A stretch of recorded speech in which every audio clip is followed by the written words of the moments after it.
Hello and welcome to this Learn English Professionals recording. Halo dan selamat datang di rekaman belajar bahasa Inggris profesional. Brought to you by the British Council. Dibawakan untuk Anda oleh British Council. To find out more and to access language activities and audio scripts, Untuk mengetahui lebih lanjut serta mengakses kegiatan pembelajaran bahasa dan naskah audio, visit our Learn English website. kunjungi website kami At www.britishcouncil.org/learnenglish. di www.britishcouncil.org/learnenglish. For many years now, we've been referring to English as a global language. Selama bertahun-tahun kita telah menyebut bahasa Inggris sebagai bahasa global, As the language of communication and technology. yaitu bahasa komunikasi dan teknologi. Everybody seems to be learning English.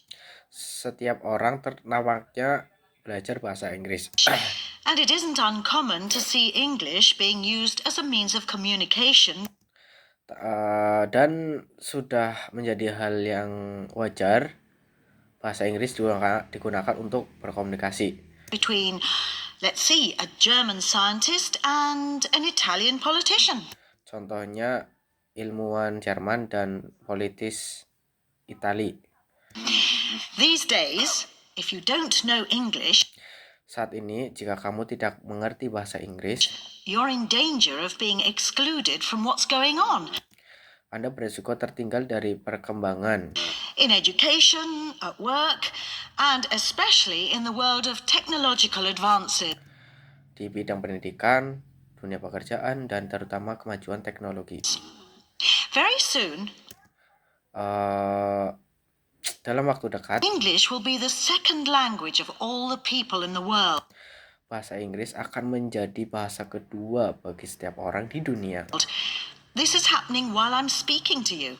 Proses ini sedang berlangsung bahkan ketika aku berbicara pada Anda. We can't be certain of how long the process will take. Kita tidak dapat memastikan berapa lama proses ini akan terjadi. But there is no doubt that it will happen. Tapi tidak diragukan lagi bahwa hal ini akan terjadi. And my bet is that it will happen sooner rather than later. Dan saya yakin hal ini akan terjadi lebih cepat daripada yang saya perkirakan. First of all, pertama-tama, English will be an obligatory subject on every school curriculum. Bahasa Inggris akan menjadi mata pelajaran di kurikulum throughout the world. Di seluruh dunia. By the year 2010,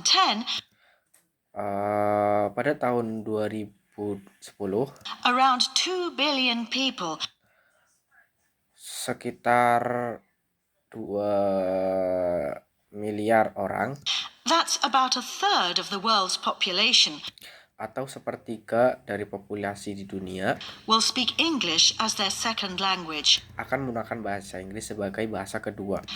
This isn't my prediction, by the way. Ngomong-ngomong, ini bukan prediksi saya sendiri. This is what the experts say. Ini adalah apa yang para ahli katakan. We can see evidence of these changes all the time. Kita dapat melihat bukti dari perubahan ini setiap saat. Let's take the Eurovision Song Contest as an example. Mari kita ambil kontes lagu Eurovision sebagai contoh. Whatever we might think of the contest itself, apapun pendapat kita tentang kontes tersebut, one thing that has changed recently, satu hal yang baru-baru ini berubah, is that now countries can opt to sing in English. Adalah bahwa kita negara-negara dapat memilih untuk menyanyi dalam bahasa Inggris. In the last festival, di akhir festival, 14 of the 25 competing countries 14 dari 25 negara asked for the rules to be changed to allow them to sing in English. Meminta agar peraturan diubah sehingga mereka diizinkan bernyanyi dalam bahasa Inggris. They argued that singing in their own language would put them at a disadvantage. would put them at a disadvantage. Argued that singing in their own language would put them at a disadvantage. Mereka berpendapat bahwa bernyanyi dalam bahasa mereka akan membuat mereka berada di posisi yang kurang menguntungkan. I suspect that in a few years' time, Saya menduga bahwa dalam beberapa tahun lagi, all 25 countries will semua dari 25 negara be singing in English. akan bernyanyi dalam bahasa Inggris. And what exactly does all of this mean for native speakers of English? Lalu, apa sebenarnya arti semua ini bagi para penutur bahasa Inggris? Well, we are already in a minority. Saat ini kami sudah menjadi kelompok minoritas.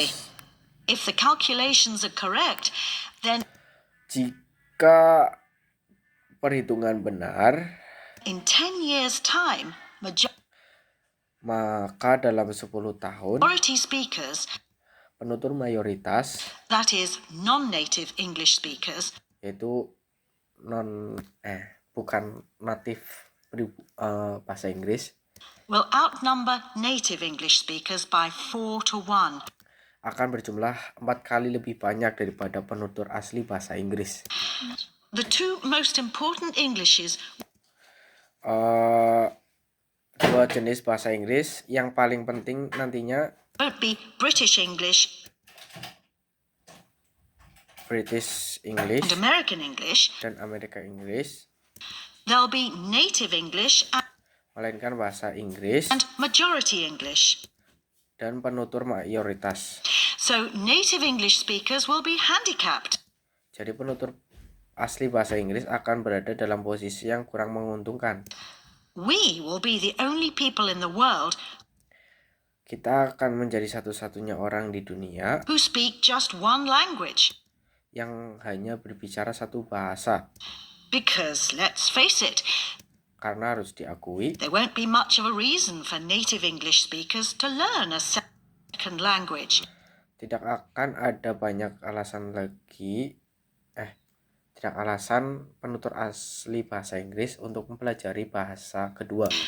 We, and not the majority English speakers, Kitalah, bukan para penutur mayoritas bahasa Inggris, will be the disadvantaged. yang akan memihak, yang dirugikan. As more and more people speak English, Semakin banyak orang yang berbicara bahasa Inggris, it makes sense that they will become more competent.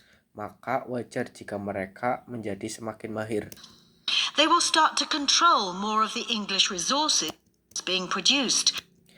Mereka akan mulai menguasai lebih banyak sumber daya berbahasa Inggris yang diproduksi serta And to have a say in what should or shouldn't be included in dictionaries and language books. serta memiliki pengaruh dalam menentukan apa yang boleh dan tidak boleh dimasukkan ke dalam kamus dan buku-buku bahasa. This might seem far-fetched, Hal ini mungkin terdengar tidak masuk akal, but it is already starting to happen. tapi sebenarnya sudah mulai terjadi. Let's use Sweden as an example. Mari kita gunakan negara Swedia sebagai contoh. Their music exports, Ekspor musik mereka predominantly English, yang sebagian besar bahasa Inggris account for more than 30% of its export income. menyumbang lebih dari 30% pendapatan ekspor negara tersebut. This exported English is bound to have an effect on English in general. Bahasa Inggris yang diekspor tersebut pasti akan mempengaruhi perkembangan bahasa secara umum. And this is just one small example. Ini hanyalah contoh kecil. So, all of you native English speakers out there, Jadi bagi semua penutur bahasa Inggris, get ready to throw away your phrase books, bersiaplah untuk membuang buku, whether you're planning to baik Anda berencana mengunjungi visit Eastern Europe or the Himalayas. Eropa maupun Himalaya. One thing you won't have to worry about is the language. Oh ya, satu hal yang tidak perlu Anda khawatirkan adalah masalah bahasa. This recording was brought to you by the British Council. Rekaman ini dipersembahkan oleh British Council.